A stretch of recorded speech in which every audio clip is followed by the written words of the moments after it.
এসো রানা, এসো।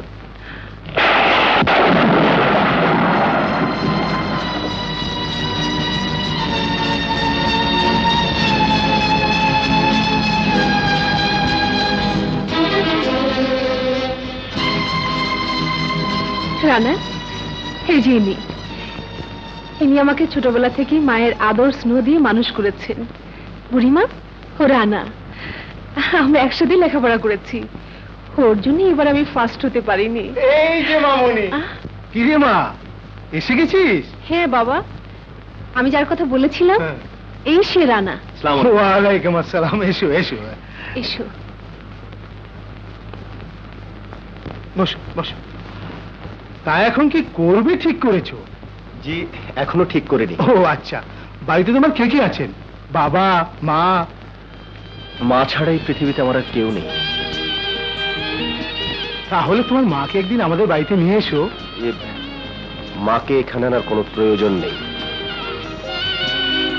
তার মানে তাহলে আমি তোমাদের মানে কথা বলবো কার সাথে? কথা যদি বলতেই হয়, ওনার সাথে কথা বলুন। ওর সাথে? জি, উনি আমার মা। তোমার মা? হ্যাঁ, ওনার গর্ভে আমি জন্ম নিয়েছি। রানা, শারমিন কোন সোসাইটিতে মানুষ তুমি জানো? ওর স্ট্যান্ডার্ড মেনটেন করতে মাসে কত টাকা দরকার অনুমান করতে পারো? তুমি কি মনে করো তোমার সেই ঐশ্বর্যের প্রতিপত্তি আছে যা দিয়ে শারমিনকে তুমি সুখী করতে পারবে? সুখের নাম যদি ঐশ্বর্য আর প্রতিপত্তি হয় তা আমার কাছে নেই, তবে সুখের নাম যদি ভালোবাসা হয় তবে সেই ঐশ্বর্য আর প্রতিপত্তি আমার আছে।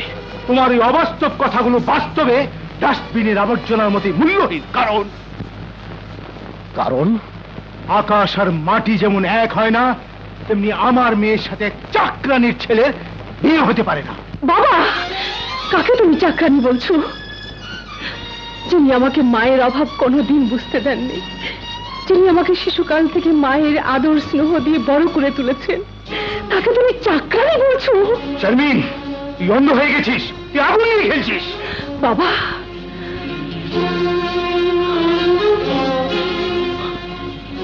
মায়ের পায়ের নিচে তো আগুন থাকে না।